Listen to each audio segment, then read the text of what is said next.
Tribuana Tunggadewi adalah raja perempuan kerajaan Majapahit yang memulai misi menaklukkan Nusantara. Sejarah mencatat.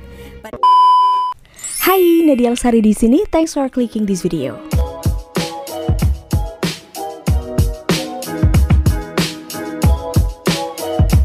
Ya wes teman-teman, ini juga menjawab beberapa requestan yang sudah masuk nih.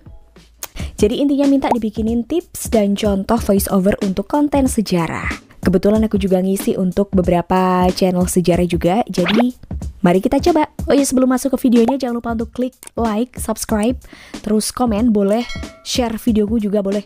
Semuanya boleh pokoknya teman-teman. Oke. Langsung aja untuk ngomongin konten sejarah. Kalau ngomongin sejarah itu masa lalu ya teman-teman. Nah, apa sih yang kita bahas ketika kita ngomongin sejarah?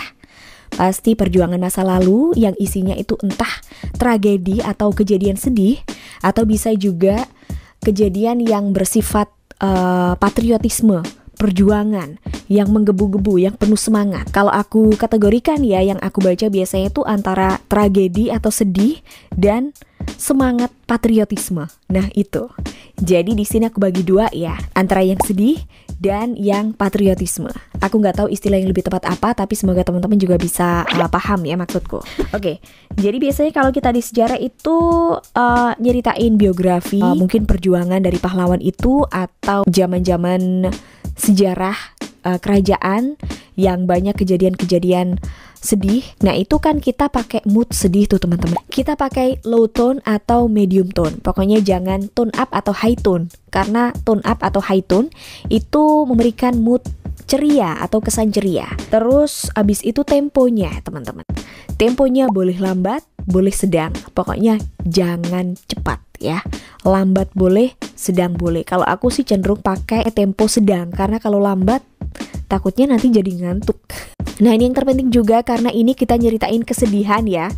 Jadi usahakan teman-teman ini membacanya sambil mendramatisir lah. Seperti kalau orang storytelling. Aku udah pernah bahas tentang membacakan alur cerita storytelling di sini. Nah kurang lebihnya kayak gitu. Jadi kita harus bisa membawakannya dengan menghayati. Nah sekarang kita ke kategori kedua, yaitu yang bersifat perjuangan atau patriotisme. Nah di sini teman-teman agak jauh beda sama yang pertama tadi, karena yang pertama tadi kita harus mendramatisir, mendayu-dayu sedih. Kalau ini kita cenderung tegas intonasinya yang pasti. Kemudian kedua, temponya itu sedang atau agak cepet. Agak loh ya. Jadi bukan cepet banget, tapi sedang boleh atau agak cepet. Amannya teman-teman pakai yang sedang aja deh. Jangan lambat ya. Terus karena ini moodnya itu semangat, perjuangan, patriotisme, maka teman-teman bisa juga pakai intonasi yang patah-patah. Jadi bukan yang mengayun. Aku udah pernah jelaskan juga di video sebelumnya patah-patah sama mengayun itu seperti apa, tapi mungkin aku bakal next bahas yang lebih detail lagi biar teman-teman tahu maksudku atau tahu lebih detail ya. Jadi gini, jangankan dalam skrip yang berbeda. Skrip pertama nyeritain perjuangan Soekarno dalam merebut kemerdekaan RI. Yang kedua ceritanya tentang perjuangan Cut Nyak Dien di Aceh waktu merebutkan kemerdekaan, di mana itu ceritanya sedih. Jadi antara dua skrip itu beda banget. Yang pertama patriotisme, yang kedua sedih. Itu skrip beda. Jangankan skrip beda teman-teman. Dalam satu skrip aja untuk konten sejarah ini biasanya menawarkan mood yang macem-macem.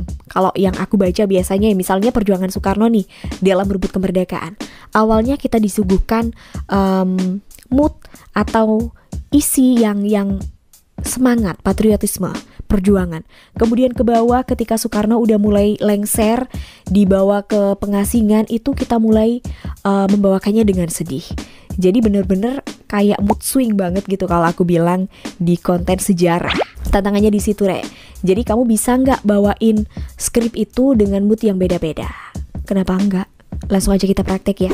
Nah ini pertama aku punya skrip yang menurut aku bagus banget teman-teman, tentang ceritanya Ratu Harisbaya. Kalau teman-teman nggak tahu, Ratu Harisbaya itu adalah ratu di zaman kerajaan Sumedang sama kerajaan Cirebon.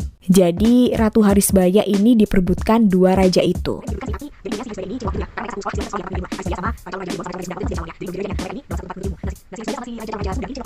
Kok aku jadi cerita tentang Raja Sumedang ya? Udah, kita langsung baca skripnya teman-teman. Oke, ini yang pertama aku kasih skripnya Gesang Ulun ya, dengan mood sedih. Sementara itu, Gesang Ulun yang dianugerahi wajah tampan ternyata terlibat cinta lokasi dengan Harisbaya.